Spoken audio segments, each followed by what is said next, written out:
First of all, you don't know me. We're all about that high school drama girl, all about them high school queens. We'll take you for a ride in our comic girl, cheering for the right team. Drama queens, smart girl, rough girl, fashion but you're tough girl. You could sit with us, girl. Drama queens, drama queens, drama queens, drama queens, drama queens. Hey, drama queens and kings and princes and princesses and duchesses and dukes and all of you out there who are the royals of drama, just like we are, darling. We have a Q&A here for you. It's going to be pretty fun. It's just me and Hilarie today. Hi, Hilarie. Oh, babe. I love it when we're together. I do too. This is fun. Let's get gossipy. Where are you right now? I'm at home at the What's farm. going on in your life? George had her little preschool moving up ceremony today. We had a diner date in the morning. Dad picked her up from school. And Cute. Now we're just like racing to get home and get stuff done here at the farm. How's your house? It's good. It's coming along. I'm putting together a new house. So yeah, we got some tile to pick out, got some grout to pick out, Girl. and trims and chandeliers and curtains and all those things. If you need a handy lady, I would love Do you know vacay. one? Yeah, I might know. I might need a vacation away just to do some manual labor. That sounds like a treat. I would love that. That would be so fun. Well, okay, listen, we have some questions, some listener questions. We love, you guys, we love it when you send in your questions. It really helps us know what you're interested in us talking about as we continue the show, and also just lets us know that you're still there and you're engaged, and your support means so much to us. So we're excited when you send us your questions. So here's our first one. This is from Megan, and she says, would you like for there to have been at least one Christmas episode on the show? God, we never did a Christmas episode? Isn't that true? I guess not. We had multiple Halloween episodes and even a Thanksgiving episode, which I directed, but not Christmas. I'm curious to hear what you think. Interesting. You did the Thanksgiving one? Yeah, but we never even did like Hanukkah or anything. Maybe that's why we've done so many Christmas movies as a unit. Do you know what I mean?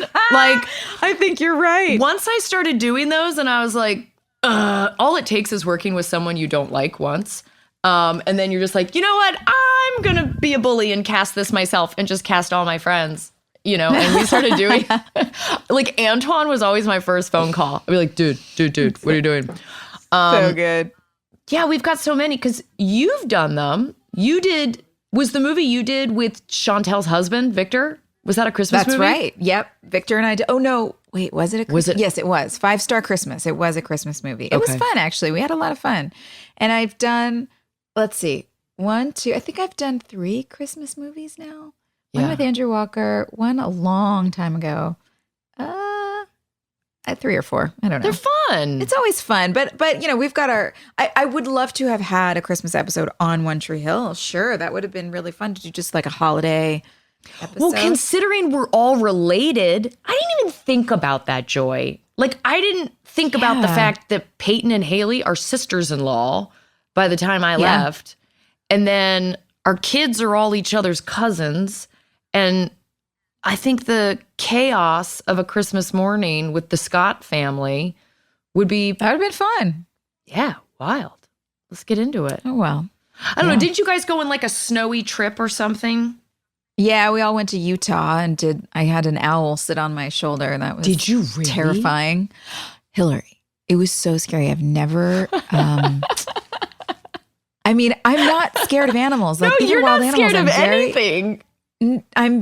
but the owl was so intimidating because, you know, they don't blink. So it just is staring into your soul, and those talons and the beak, and it's resting on my arm. And, you know, one false move, like it could just decide it doesn't like me and then immediately peck my eyes out. Yeah. And I would have no self-defense whatsoever.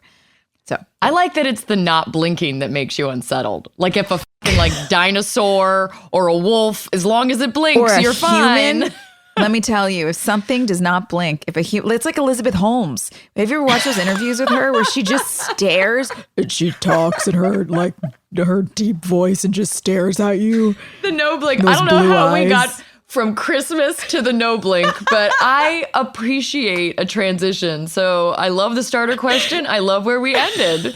Yeah. Genius. All right. What's the next question?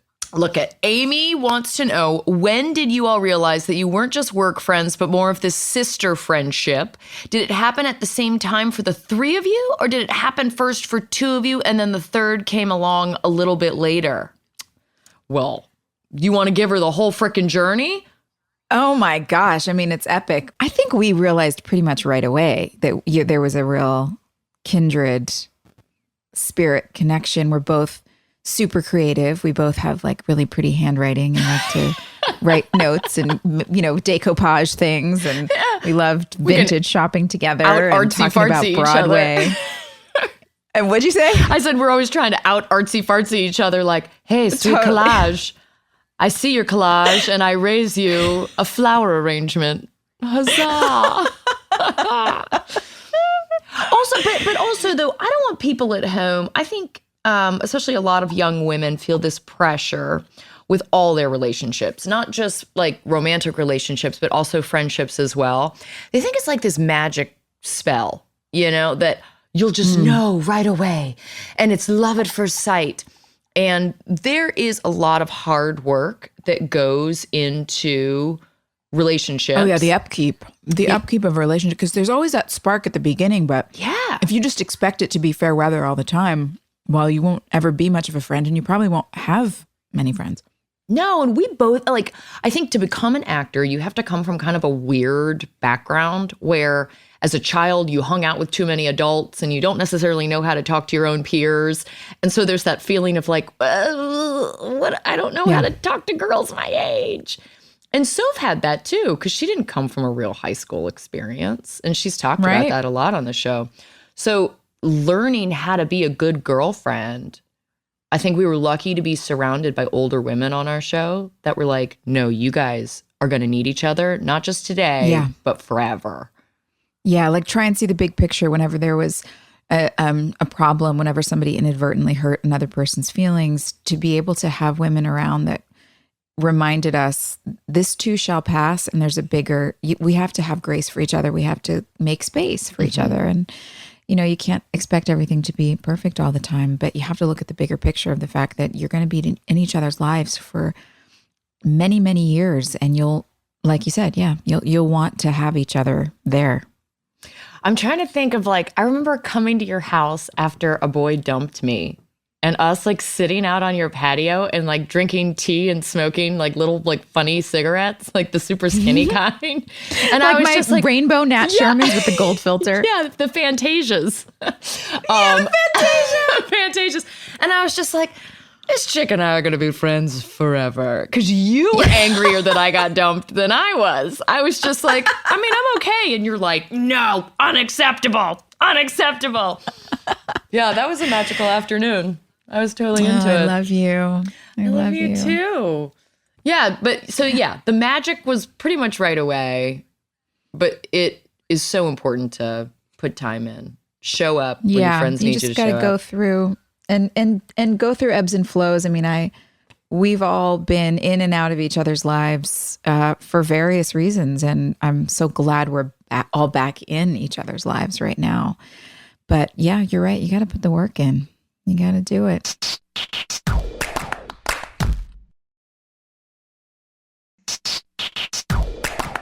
Caitlin wants to know, when we have bands perform on the show at Tric, do they actually play or is it silent and they mouth the words? Well, it'd be weird if it were silent and they were mouthing the words. That's uncomfortable for everyone. Can you imagine just a big silent warehouse? Well, but didn't they have to do that if they were in the background? But you and Mouth had a scene where they had to have dialogue? You're right. I bet they did. I bet they had to just mouth it. They probably had a earpiece or something with the song playing. So were we they that could sing fancy? Along. I don't think we were I don't know. We probably weren't. No, but okay, explain to them why we have to have them mouth the words. Because it's not that they're not good musicians, but there's technical stuff. Oh, no. The technical stuff, it's just they have to be completely silent because the whole room must be completely silent when actors are speaking, so the sound department can get the audio of the dialogue. So if you're doing a scene where everybody's dancing and there's a lot of crowd movement and stuff in Tric, and you're looking toward the stage, maybe like over Hilary's shoulder to Lee's face, and the musician is on stage behind him, he's got to be pretending to sing, but he can't actually sing because we need to hear mouths dialogue. So yeah, you're exactly right. They sometimes mouth the words and it's silent and very strange. Well, and for editing purposes too, like they have to sing along to the track, because if they're just doing like acoustic willy-nilly live stuff, being able to match it up from all the different angles, it'll never work. So it's always going to sound like it does on the radio on One Tree Hill. Did anyone perform afterwards though? Like, because we hung out with a couple people after the fact and would like see them perform. Sometimes they would just perform like in town or town. just at Tric. Still, like they'd just like roll out some more songs for fun. I don't know, actually. I'm trying to think if I saw anybody perform. Wow, they missed the boat. We would have been telling a great story right now. Well, thanks for the question, Caitlin. Yay. Okay, Christina is up next. She wants to know, what technique do you use to learn all your lines and how long does it take you to learn them?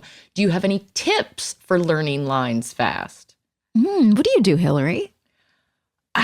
Honestly, that training that I got at TRL was the best training ever, because they would show you a cue card in a commercial break that lasted 1 minute and 40 seconds. And either you knew it or you didn't. And if you didn't, you looked so dumb. So it's sink or swim on live TV. Do they still hold up the cue card beside the camera? They do, but like, that's what you use if you're not good. So it's like SNL. Nowadays, it feels like it's totally acceptable when I watch Saturday Night Live. They're staring off at the card and looking off at it all the time. Yeah. And it drives me crazy because that was not acceptable back in like the Dan Aykroyd, Jane Curtin, when those guys were doing it, they knew what they were doing. Yeah. It annoys me. I'm like, come on, step it up. You have a photographic memory though, don't you? I feel like you just look at it and you know stuff. Yeah, I say it out loud a couple of times and I know it, unless the writing is bad. If the writing's really bad, it's a lot harder for me to learn because it's just listening. All you have to do is like listen to what the other person has to say, and you should, however you're responding, should generally line up with what's on the page. Yeah, give or take a couple of words. I can't wait for us to do another job together when you can't remember your lines. I'm going to be like, it's not her. It's bad writing. That's right. Who did this? Who did this to her? Exactly. Also, doctor shows and lawyer shows are hard because you have to learn that's hard jargon. Stuff. Yeah. Or sci-fi shows. I did one sci-fi show, Joy, and I was just like, y'all, not my jam. I know.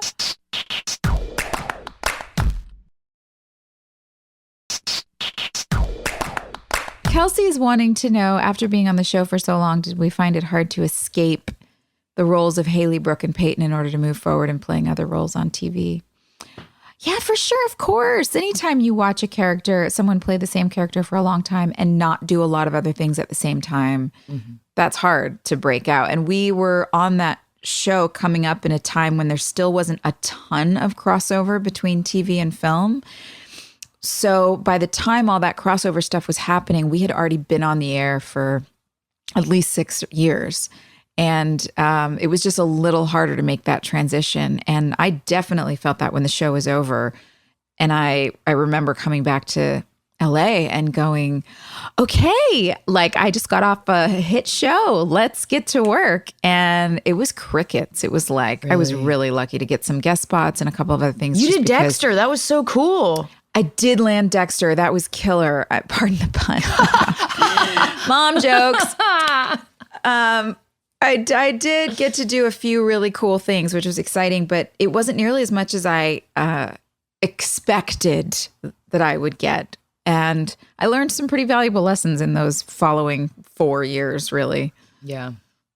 Yeah. I don't know. I disappeared for a whole year after. Like I went, met someone, had a baby. No one knew I had a baby. Gave birth, was months out before anybody figured out that I'd done all that. So I went into lockdown hiding Did you find that it was, I mean, you were only on the show for 4 years, so it was a little harder to kind of peg you as one particular person because people really knew you as Peyton only for that period of time rather than like the full 10. 10 years is a really long time for everybody. Dude, I did 6 and was like, see you guys later. I was also able to do other stuff while I was doing One Tree Hill. Like, I made friends with the local casting directors and would do literally any movie that came through town. I was just like, yes, Little Britain, sign me up. Secret Life of Bees, sign me up. That movie, the like Christian movie, The List, sign me up. Like I'll literally do anything that's here. So smart that you did that. And there were little teeny tiny roles, but those relationships that you make when you, I would have to swallow my ego a little bit to do these like, The Secret Life of Bees, I didn't even have any lines in that, But the people I met were great. When I finally did go back to work, it was white collar, which thank God was such a different part. I don't know why. Very different. It was super different. And, I've said it so many times, Tiffany Thiessen helped me not get a chip on my shoulder about the teen drama stuff. She's like, don't do it. Don't be a bitch, Hilarie. That show made you. It paid your mortgage. It put your brothers through school. Don't be a dick. And I was like, okay, yes, you're right. 100%. That's awesome. I think like people still now expect me to be really grumpy. And I don't know if it's the Peyton or the Hilarie. Like, I don't know. I don't know which thing put that into their mindset. You're just the right amount of grumpy. You got to be kind of grumpy. Hannah wants to know. I love, there's so many technical questions. When a character is drinking from a cup, why is the cup always so obviously empty? You can't just put water in it?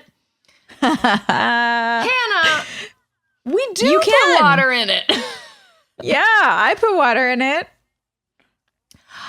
Do you feel like when you're a young actor, you're too sensitive or you're too insecure to like ask and be like, hey, can you put a little water in here? Because I feel like as an older person, I'm always like, what the shit is this? This is an empty cup. It's usually only with the coffee cups that have the lid on them. Because if it's a mug or something else, at this point also, prop departments always just ask me, what do you want in your cup? Do you want real coffee? Do you want tea? Do you want water? What do you want? So I don't know if is that still happening out there in the world? Empty cups. If someone wants to make empty a boxes montage, is happening. We just did the moving in episode of like Brooke and Haley moving into the apartment, and I came in with a box that was massive but so obviously empty. Either I'm Thor or that was bad props. That's funny. All right, Hannah, make a montage of all the empty cups on One Tree Hill. We'll laugh about it. Let's do it. Okay, last one here. We have Danielle. She says, season 3, first episode opens right where season 2 finale ends. Did you guys film both episodes around the same time, or did you finish filming season 2, go on hiatus, and then recreate the same scene for season 3? Oh, I don't remember what she's talking about. Do you? What did we just watch? Do, because I had to wear a wig. I cut all my hair off. And everybody did weird shit with their hair. Yeah. We came back and started like a pickup. Yeah, it was the fire at Dan Scott. So like the fire they only did once. The big, huge, expensive stuff they did once. And then they really wanted to milk it, and make it last more than one episode. But no, my stuff was totally spread apart. And you were coming back from tour, right? I think so. But I don't think there was anything, a direct match. Baby, we lived for the hiatus. We lived for hiatus. I know. Well, 22 episodes is a lot. Yeah, nobody does that anymore. It really did feel like high school because we would start shooting at the end of August and we would shoot through like May, which is the real school year. And then we'd take our summers off and everyone would go do cool stuff. And then when we'd come back together, it was always a party. Oh, yeah. These are good questions. Lots of technical stuff. Maybe we should teach one of those master classes. that they. What do you kids want to know? How to hit a mark? All right, you guys. Thank you so much for these questions. Keep them coming. Bye, everybody. Hey, thanks for listening. Don't forget to leave us a review. You can also follow us on Instagram at DramaQueensOTH. Or email us at dramaqueens@iheartradio.com. See you next time. We're all about that high school drama girl, all about them high school queens. We'll take you for a ride in our comic girl, cheering for the right team. Drama